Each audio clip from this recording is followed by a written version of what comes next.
Thank you again, everybody, for joining us. This is our first live session to celebrate NP Week. So if you are an NP student, thank you for everything that you do. We want to celebrate you. This week is about celebrating NPs, and we have a great speaker today. So my name is Scott Mayer. I'm the marketing manager for the Exam Prep products at Springer Publishing.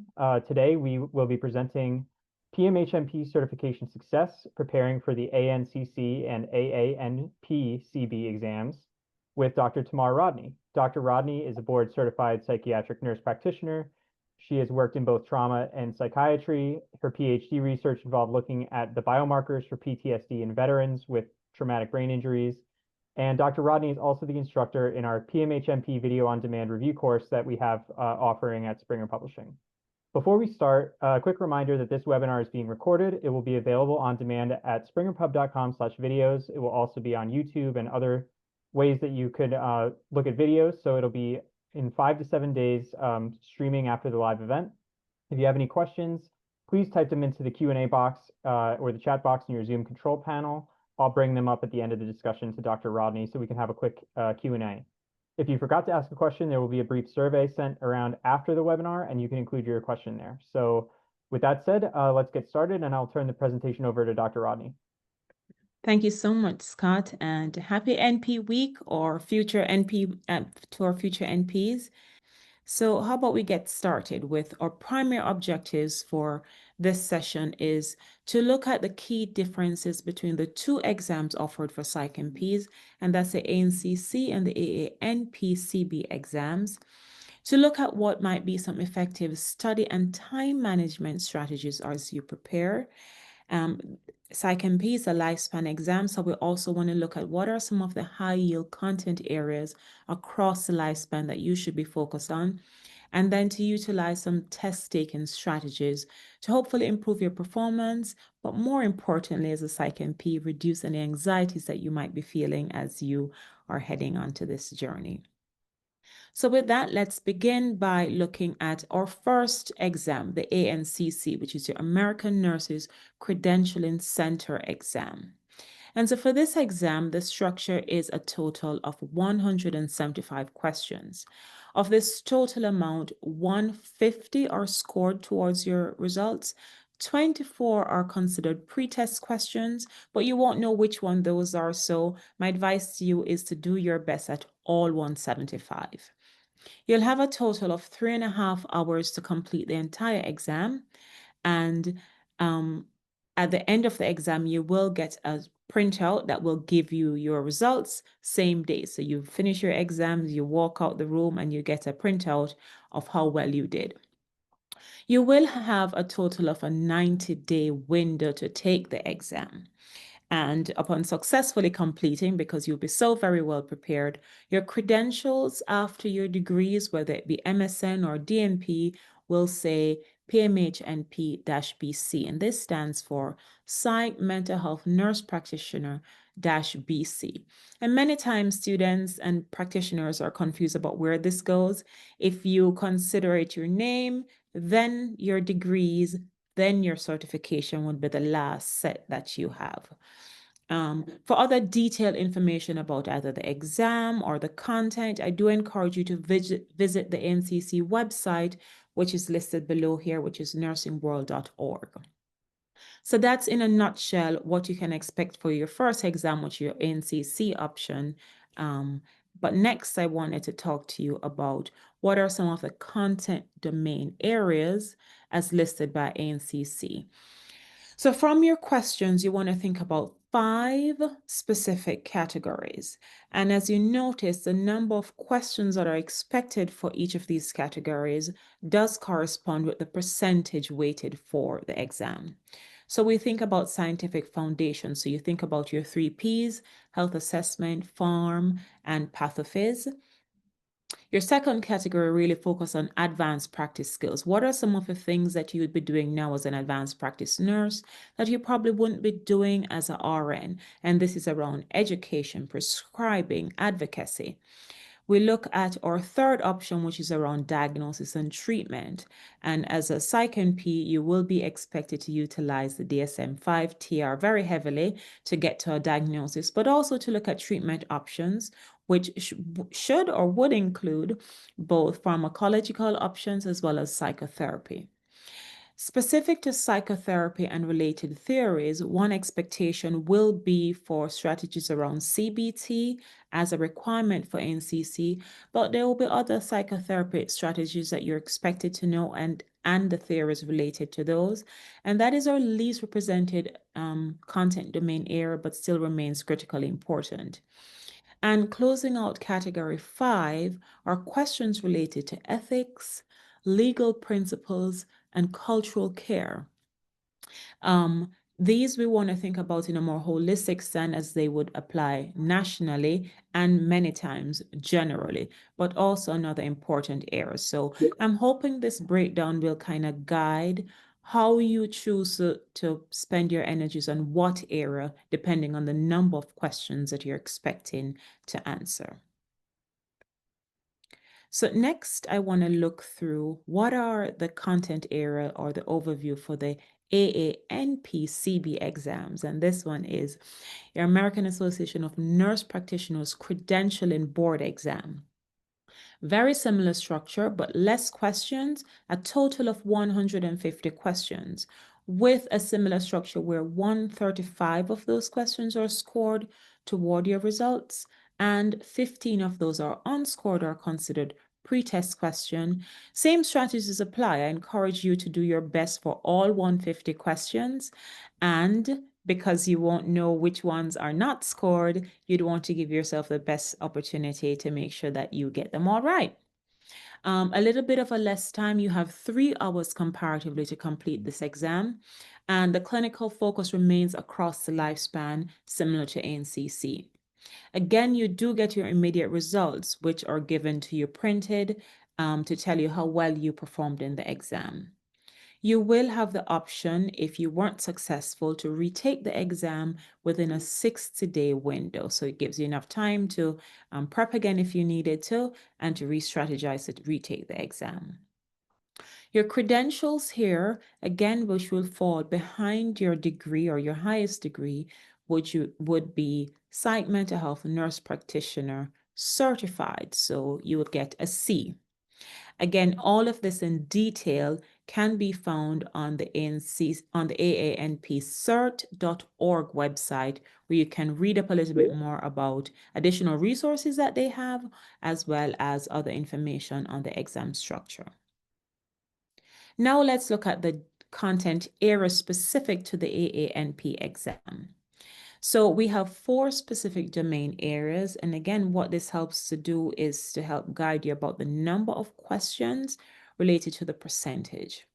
Assessment is the heaviest section, and it takes about 45 questions.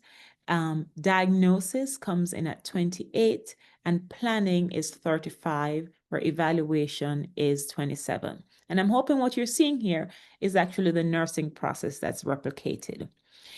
Important in this highlight of domain is that it also reflects across the lifespan. So it presents it in a little bit more of an understandable way, where we graduated from our RN to our APRN, that it represents the nursing process, but the content area remains specific again across the lifespan, but it helps us to structure our studying or focus area about what we want to do to prepare for this exam.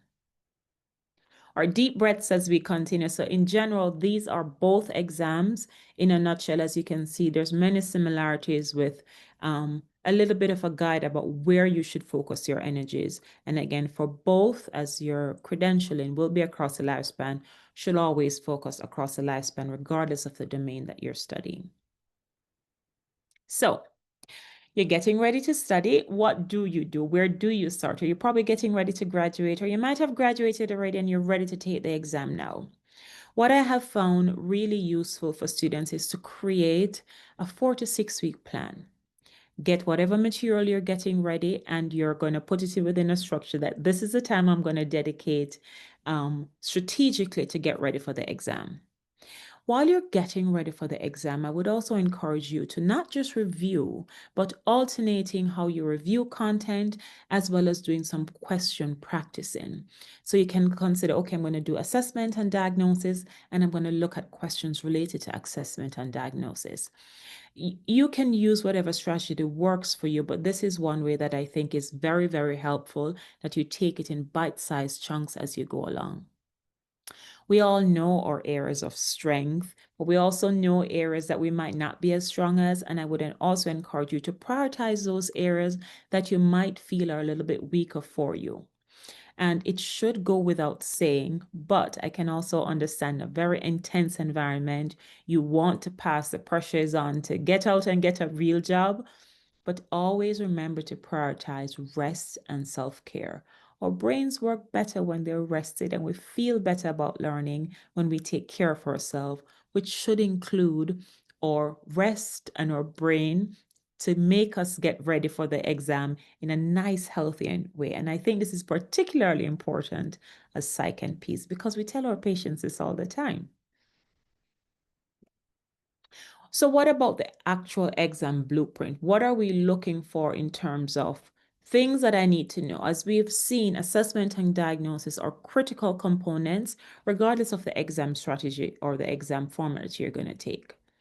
We also know that as Psych NPs, apart from our prescriptive authority, we also get to do psychotherapy and the related theories, and that should be another critical component. Psychopharm also is included in our credentials, and so this is one area that you should focus on. I find that students sometimes overemphasize pharmacotherapeutics, where, as you can see, that it is important, but it's not the most important. And I think sometimes we make a mistake to dedicate 90% of our practice to learning medications, where it is the other areas that we should be putting a little bit more focus on, which will include ethics, policy, and professional practice. Focus on gaps in your experience. And what I mean by this is maybe you've practiced before in a specific settings. Maybe you've only worked with adults and you want to think about, I haven't worked with children very much.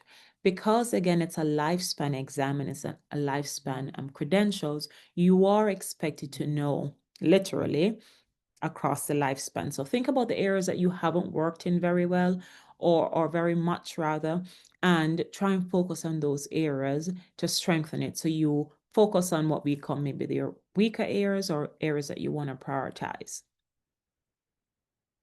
Your clinical decision-making skill is something that I think is unique to Psych NPs.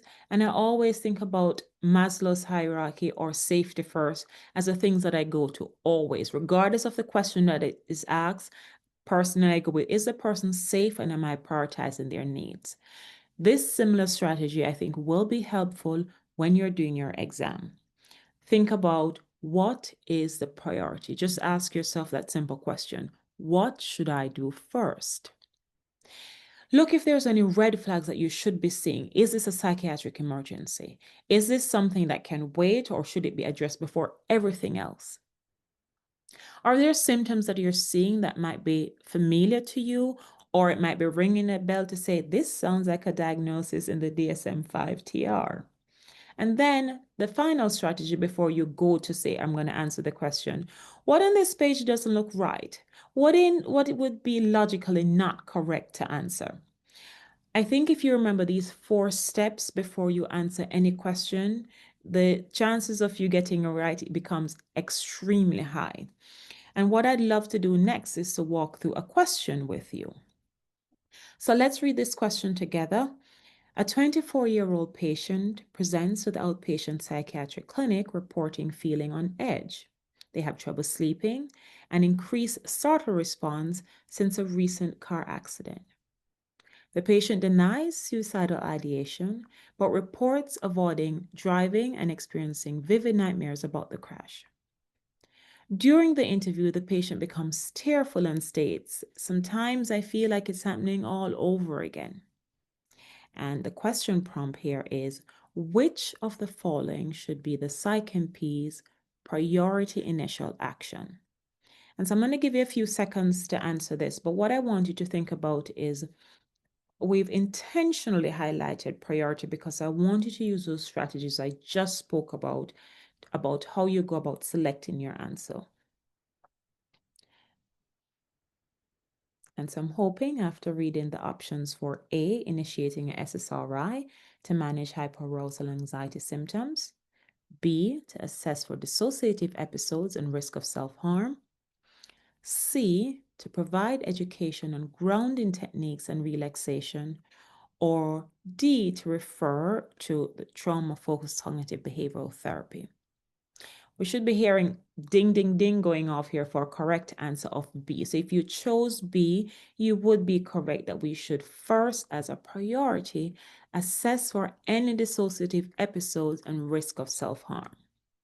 The red flag here that I'm seeing is what would be referring to the PTSD diagnosis as seen in the DSM-5, which would increase the individual's risk for suicide.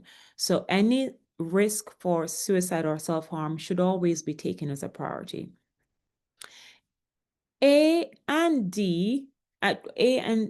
C rather are also important. These also important, but they're not necessarily priority right now. These also would be considered supportive, but again, it would be a secondary focus comparative to what we would want to do for the patient right now as a priority. So if you ask yourself those first 4 questions about what is incorrect here, what should be priority, what should be considered a ding, ding, ding, I call it, what is a self-harm or safety, what is their immediate need, that's one strategy to look at this particular question. All right, so as I mentioned before, form seems to be one area that might produce a little bit of anxiety, for want of a better word, to say, oh my goodness, I need to learn all the med names. I'm going to say refocus that strategy to think about what are some of the key things I should know about the class of drugs. So we know that SSRIs are used as first-line medication for multiple disorders and multiple symptoms.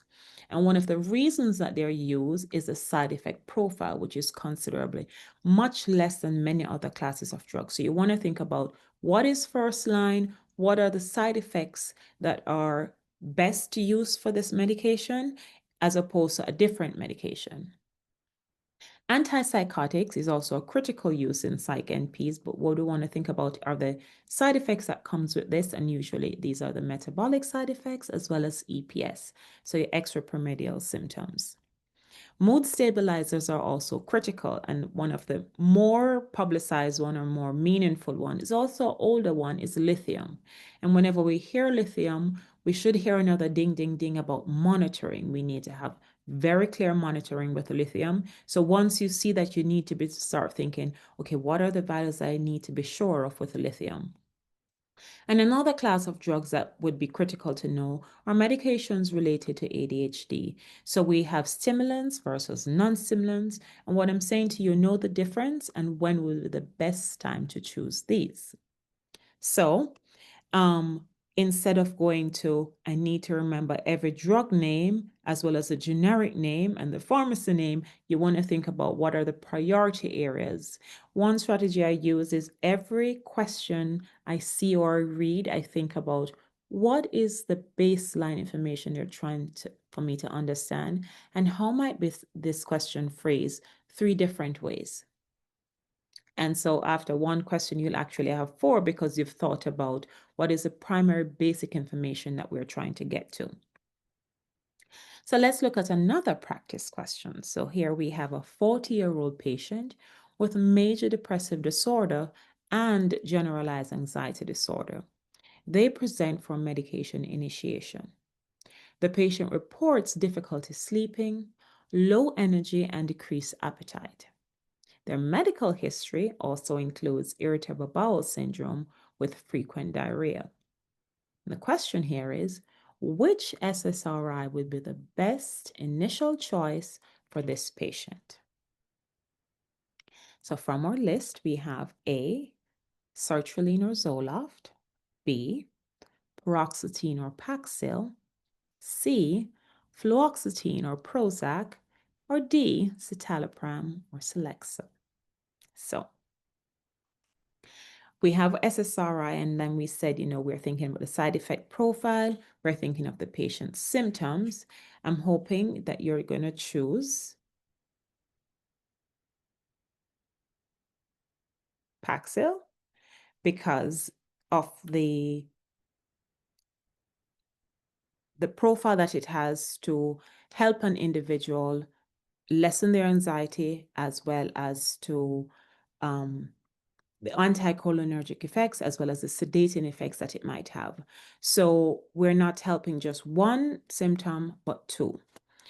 The other medications are also useful, but specifically for sertraline, this might actually worsen the individual's experience of diarrhea, and you must try to at all times avoid this for some individuals if they have GI sensitivity.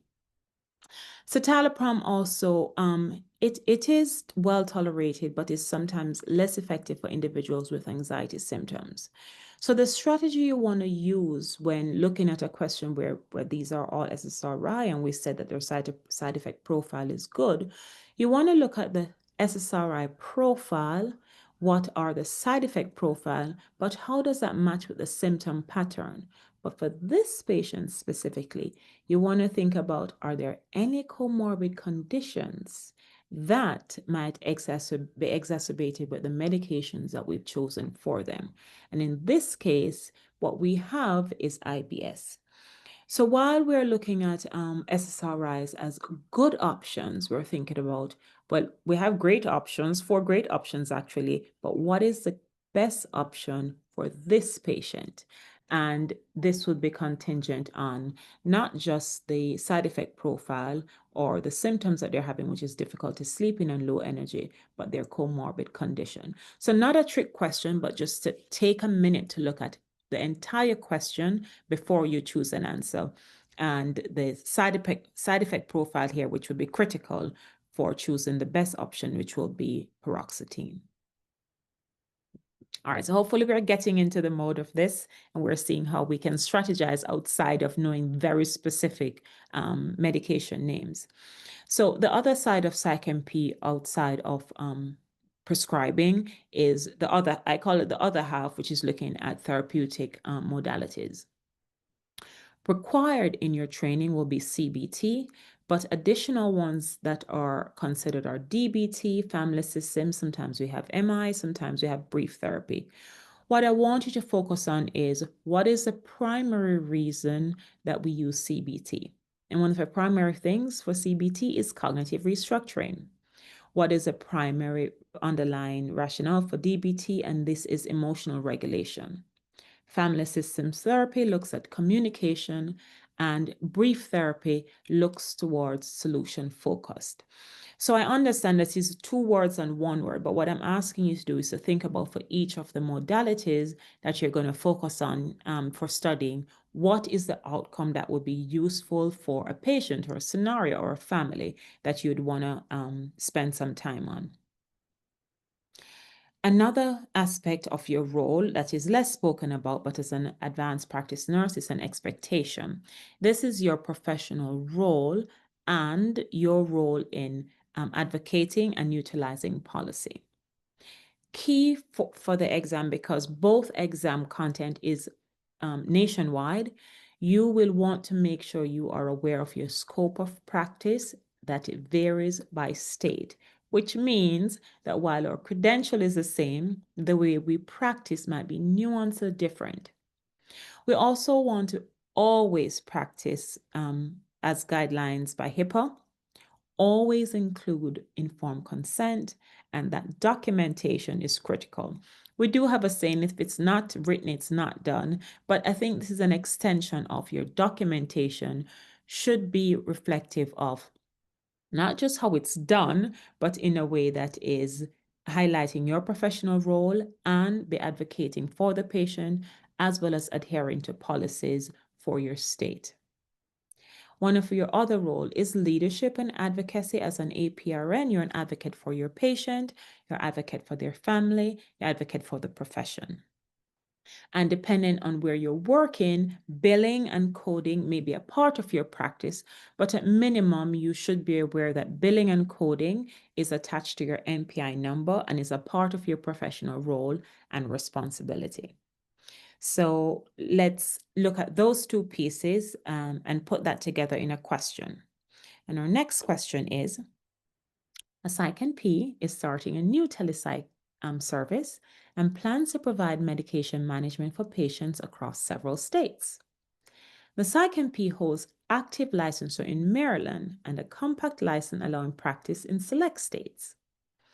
Which of the following actions best reflects adherence to the PsycNP's scope of practice and legal responsibilities? So our first option is to provide services to patients in any U.S. state as long as the PsycNP holds one active license. Or B, practicing only in states where the PsycNP holds active licensure and verifying each state's telehealth regulations. Or C, relying on collaborating physician's license to cover out-of-state practice. Or D, documenting all visits under the supervising psychiatrist NPI's number.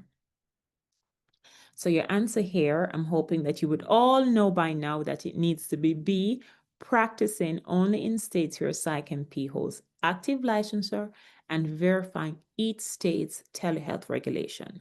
And so this is where it uniquely speaks to your scope of practice, that not only will each state require you to practice by the Nurses State Practice Act, but if you have a compact license, those states also have their own defined jurisdiction. And so you have to be not just aware of that, but practice that way as well.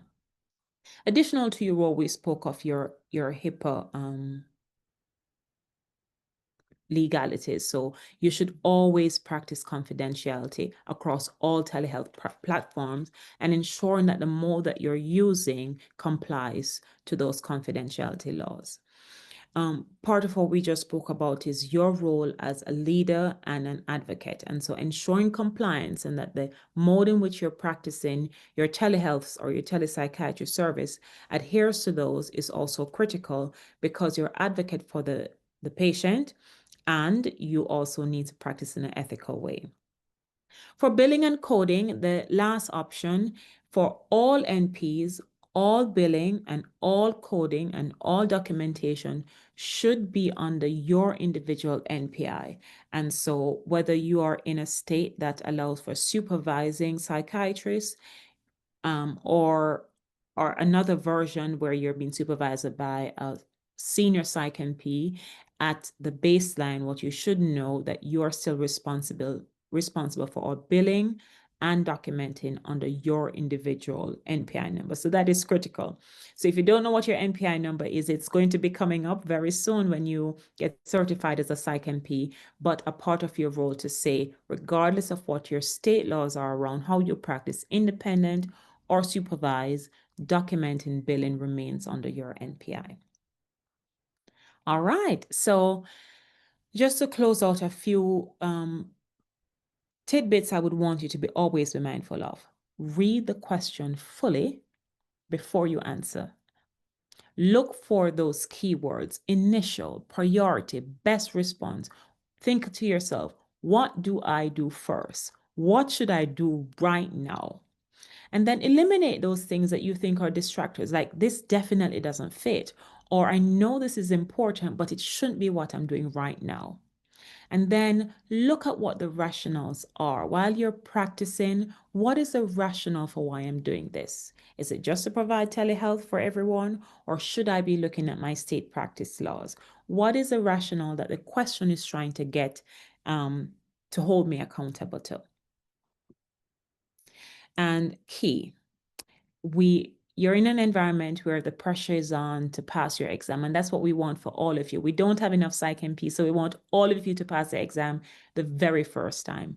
But taking care of yourself increases the chances of you to pass this exam the first time. So while you're prepping, and especially before the exam, sleeping well, hydrating, and prepping and prepping intentionally, using the right tools and doing it the right way. As I suggested, maybe doing it a review, then questions, review, then questions.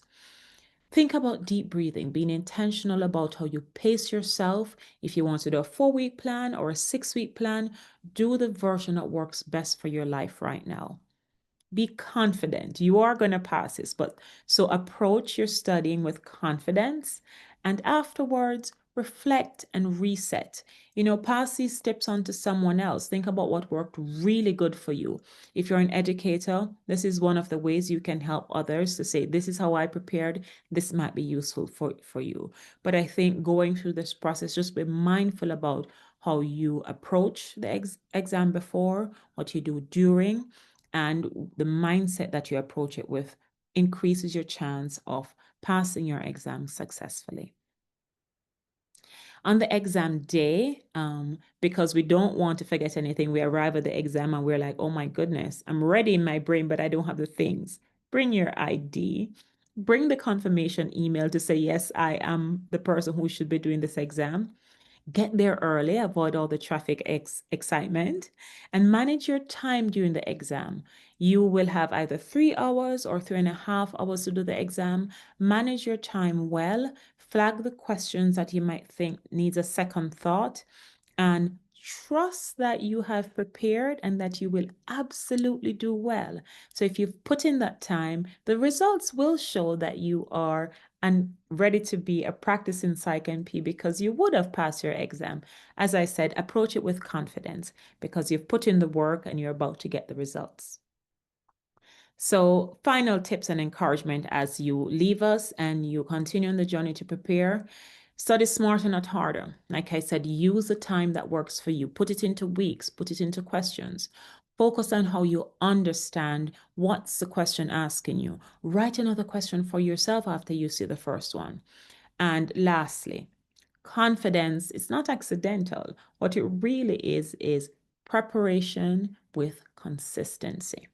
So I wish you best of luck as you prepare, but more importantly, I look forward to welcoming all of you as fellow Psych MPs. As I said, we just don't have enough of you. And with that, I will pause for any questions that you might have. I'll check the chat and see if we can get any questions there. But in the meantime, I have a question that we get all the time in our sorry, I'm just waiting for my camera to kick in. We have a question that we get pretty regularly, and essentially there are some questions that are not graded, right? So the test has more questions than you might need. You want to answer every question, is that correct? Absolutely. Approach it like you don't know that we know internal because the exam boards tell us that it's 150 questions, but you might get 135, but you get 150. Approach every question as a gradable question because we don't know what they are. What those what called extra questions are used for is to help to build another bank of questions. So while we've given it a breakdown about the scored ones, approach all of them with confidence that this is a real question. So don't try to figure out which one is graded and which one is not graded. Thank you. Yeah, we get that question a lot, and we want everybody to answer as many questions as they can. So that's great to hear. And just one other question. I don't see anything in the chat, and that's okay. Between the ANCC and the AANPCB, are there any notable differences? I understand that it's probably situational, but is there any reason that somebody would prefer to take one over the other? The only reason, both of them are both established institutions. So ANCC has been the only one that had Psych NP for a very long time, and the AANP is more recent. However, the AANP has been doing FNP credentials and PEDS credentials for a very long time. So both of them are well established. The only difference I will say for my students is that you want to check at your state level if there's any exception to if your state accepts the license or the credentials from a specific board or not. That would be the only difference. Some people do both just because they want to cover all their bases. So if you wanted to make a choice based on the state in which you live, that would be the only time I say check your state, to see if one accepts one over the other or if there's a preference from your employer over the other. But both are actually well-established credentialing boards, so they have garnered respect over the years. So there should not be anyone saying, no, I won't take your NCC credentials versus the other one. Thank you. Yeah, thank you so much. We get that question a lot too. One more question from the chat, and then we can probably wrap up. Does the exam stop early if you fail or pass, like in the NCLEX exam? No, it does not. And I was just about to mention that. So you must answer all the questions, which is why I want you to think about managing your time very, very well. So you can, as long as you're finished, you can walk out, but you must answer all questions. Hopefully all of you pass, but what is going to give you at the end is how well you did in each content area. So you can say, oh, I definitely know my diagnosis really well because that's the area I pass or I scored the highest on. But let's say it's not your day and you didn't do as well. What that readout sheet also gives you is areas that you can focus on when if you needed to study for the exam again. So it's number one, critical to approach each question as a real question, as the question, complete all questions with confidence because all are thought of to be scored. But more importantly, when you're done, that readout sheet gives you a breakdown of how well you did in each of the domains as I presented on the first couple of slides to see, okay, this is where I'm really strong in, and maybe I pass the exam, but I'm not so great with therapies. I can still go brush up on that. And if you didn't pass the exam the first try, you can consider where you need to focus on as you strategize for the next time. Thank you so much. Thank you. If you can just go to the last slide, I will mention to everyone that, well, first of all, thank you everybody for spending time with us. I know you giving us some time during your lunch break, possibly. Thank you to Dr. Rodney. That's a fantastic presentation. If you're interested in purchasing the presenter's work or any of our other products for MP Week, we do have a special coupon, 25% off with the coupon MP Week. Anything on our website from now through November 16th. So everybody likes a coupon. Take a look at if there's anything. We don't just have exam prep. We also have tons of other professional titles, handbooks, fast facts, pocket guides. So anything that you might need, whether you're a student or you're an instructor or educator, we have a ton of stuff there. So I would encourage you to check it out. This session is the first in a series of daily sessions for the entire week. So we'll have more webinars tomorrow. I think tomorrow we're talking more about the FNP exam. Later in the week, we're talking about diabetes. So we have a ton of more webinars, lunch and learns coming up. I'd encourage anybody who has not registered, if you're interested in those topics, take a look at our blog.springerpub.com, I'm sorry, and you can see our blog post about MP Week. Sign up for any of those additional webinars. And lastly, everybody who's attending, you'll receive a free gift. We're sending you in your email. You should get an email in about an hour. A free chapter from our guide for the new nurse practitioner transitioning into practice. That's a title that has just come out. There's a chapter that's all about finding your professional home, which we think is so true of the nurse practitioner experience. So we want to make sure that everybody gets their hands on that free gift just for attending this, and you'll get that in your email. So this recorded session will be available in about 5 to 7 days. And I wish everyone a great afternoon. We really look forward to seeing you in maybe one of our future webinars, and have a great NP week. Thank you.